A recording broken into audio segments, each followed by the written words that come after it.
তুরস্কের president Recep Tayyip এরদোয়ানের সাথে Mesut ওজিলের ছবি তোলা নিয়ে তুলকালাম। ফলাফল 2018 বিশ্বকাপের পর দল থেকে বাদ, সাথে নানান ট্যাগ দিয়ে দেওয়া হয় এই তারকাকে। একটা ছবিও কি কাউকে দল থেকে বাদ দিতে পারে? প্রশ্নটা যদি আপনি করেই থাকেন তাহলে শুনুন, 2026 বিশ্বকাপে ইরানের স্কোয়াড থেকে সর্দার আজমুন বাদ পড়লেন আরব আমিরাতের প্রধানমন্ত্রীর সাথে ছবি তোলার বিতর্কের পর। দুটো বিষয় কি রিলেট করা যায়? মূলত ইরান আমেরিকার যুদ্ধ যখন দেশ উত্তাল, তখন আজমুন ইরানের শত্রুপক্ষ আরব আমিরাতের প্রধানমন্ত্রীর সাথে ছবি তুলে আপলোড করেন সোশ্যাল মিডিয়ায়। সেটা তখন ডিলিটও করে ফেলেন, কিন্তু ব্যাপারটা সরকারের পক্ষে বিপক্ষে যাওয়ায় শাস্তিটা ওকে পেতেই হয়।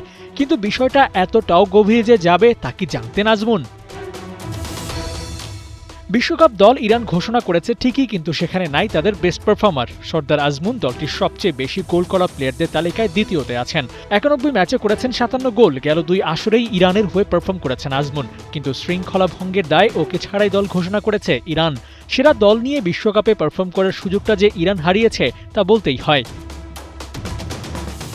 তবে কোচ বলছেন ভিন্ন কথা। সর্দার আজমুনকে সরাসরি কোট না করলেও তিনি নিজের কৌশলের কথা তুলে ধরেছেন। এই দল গোছাতে নাকি তাকে হতে হয়েছে কৌশলী। আসলে ব্যাপারটা কি? আজমুনকে দলের বাইরে রেখে স্কোয়াড সাজানোটাই কি ছিল কৌশল? আজমুন হিসেব কষতে ভুলটা করেছিলেন কিনা কে জানে। ইউনাইটেড আরব আমিরাতের ক্লাব শাবাব আল আহলির হয়ে খেলেন। সেই দেশের সাথে সম্পর্ক রাখতেই কঠিন সময়ে ইচ্ছাকৃতভাবে কাজটা করেছিলেন, সে কথা ভুল প্রমাণের সুযোগ নাই। এই পক্ষপাতমূলক সিদ্ধান্ত যে তাকে বিশ্বকাপ থেকে ছিটকে দিতে পারে, সে ব্যাপারটা কি ছিল না জানা? তবে প্রশ্নটা আপনি করতেই পারেন, ইরানের ক্রীড়াঙ্গন রাজনৈতিক হস্তক্ষেপ কিংবা এর প্রভাব থেকে কি মুক্ত? এশিয়ান কাপ খেলতে যাওয়া দলটির 5 নারী ফুটবলারকেও এই ঝামেলায় পড়তে হয়েছিল, যার খেসারত তারা এখনও দিচ্ছেন। এবার পালা আজমুনের, মাঠে খেলার সুযোগ হারিয়ে তাকে খেলা দেখতে হবে টিভি সেটে। আবু নাইম, 71।